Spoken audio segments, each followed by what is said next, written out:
From the Bard on the Box season now, BBC Two takes to the road with Sandi Toksvig in search of Will's World.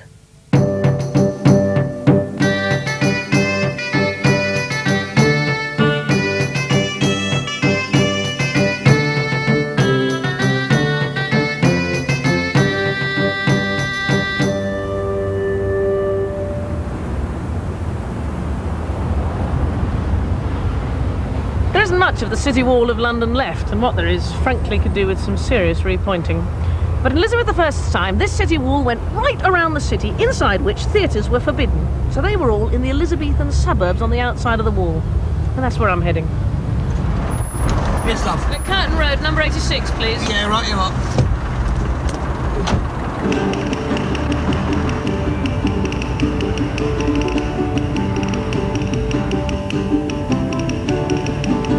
Looking for the Elizabethan Theatre, are you? What makes you say that? Logical, innit? The only thing Curtain Road's famous for is it's where they built London's first ever theatre. Am I right? Yeah, well done. Whosoever shall visit the Chapel of Satan, I mean the theatre, shall find there no want of ruffians, nor lack of impudency. Anthony Mundy, 1580. It's my specialist subject, Puritan writings, 1576 to 1642. I'm studying for mastermind. That's a bit of luck. Hated the theatre, them Puritans. Yeah, I know, thanks. The Puritans, they were in charge of the city corporation in those days. They did hate the theatre, so they refused to allow any to be built inside the city walls. So if you wanted to build a theatre, you had to put it where the Puritans had no control, outside the city walls, which is where we're heading, north of the city, in what's now Hackney.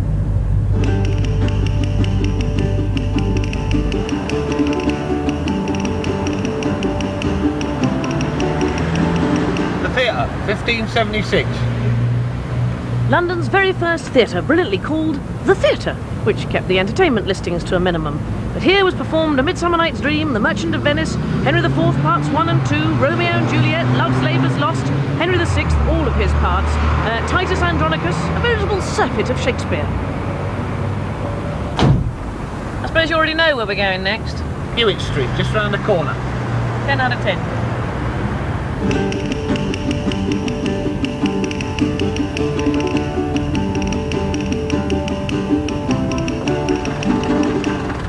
Here we are, Curtain Theatre, 1577.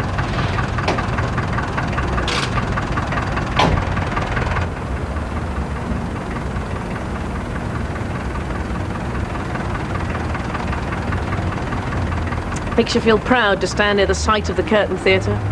Mind you, the plaque that Hackney Council has put up also makes you feel short and as if your eyesight's failing. South of the river now, to Bankside, as I'm sure you were about to tell me. It was Philip Henslowe who moved the whole theatre scene south of the river. In 1587 he built the Rose Theatre amongst the brothels and inns and bear-baiting arenas of Southwark. So what did you Puritans think of that then? Not a lot they could do outside the city walls, see?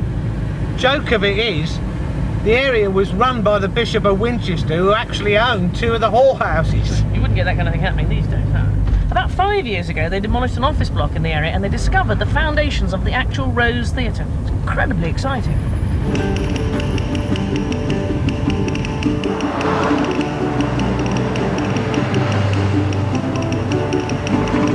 Here we are then, Rose Theatre, 1587.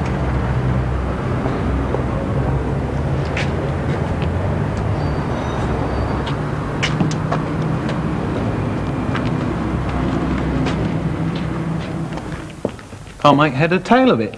Well, you see, at the time the site was discovered, the government refused to put a preservation order on it, so they built this whacking great modern building over the top of us. But the brilliant thing is, the architects put these girders in, so potentially the whole site is still here.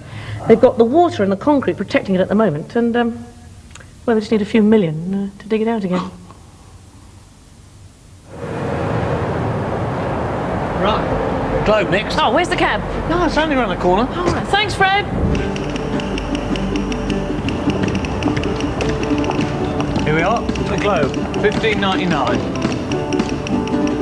All's Well That Ends Well was done here. As You Like It, Twelfth Night, Coriolanus, Hamlet, Lear... Macbeth. Othello. Game at chess. The Malcontent. London Prodigal. The Revenger's Tragedy. The Bloody Brother. News from Plymouth. Ah, now then, News from Plymouth. They was always nicking news stories for plays, weren't they? My absolute favourite was Arden of Faversham. Do you mind if I don't suppose there's any point in trying to stop them.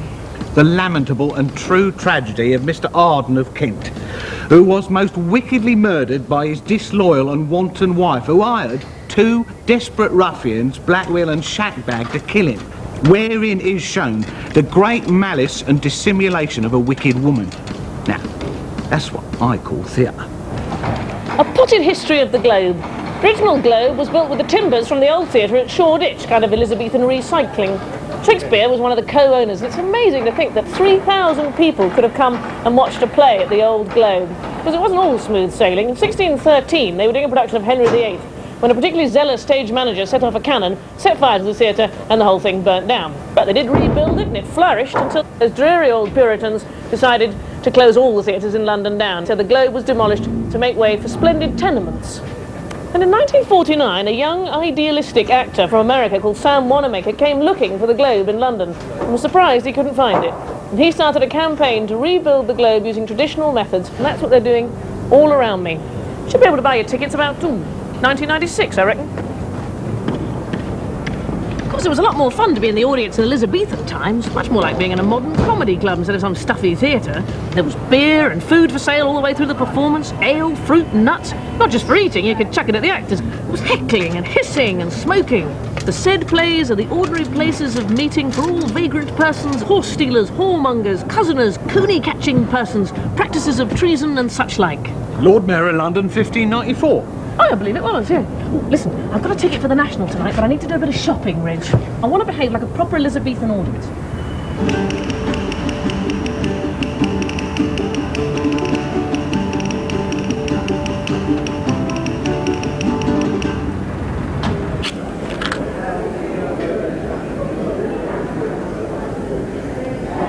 Right, got everything. My pipe, my ale, fruit, nuts to throw. Come on, Hamlet, down the front. Here you go, son. Here, I left these in the back of the cab. Oh. I hope you don't mind. I've been having a flick through. Listen to this. At plays, the nip, pickpocket, standeth there leaning like some manly gentleman against the door as men go in, and spieth what every man hath in his purse, and where and in what place. That's Robert Greene. Ah, here's a good one. Theatres are snares unto fair women.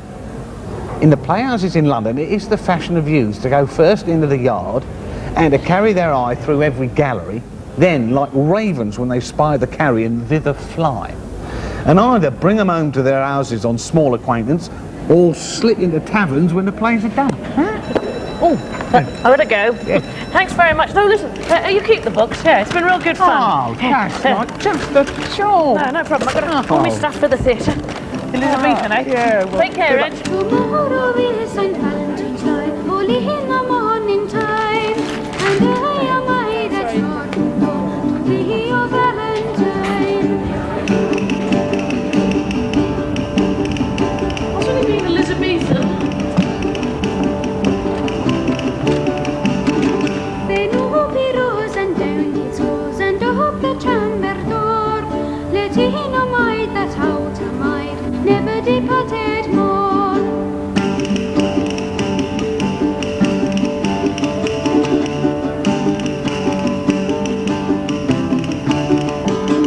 But she before you tumbled me, you promised me to wait. So would I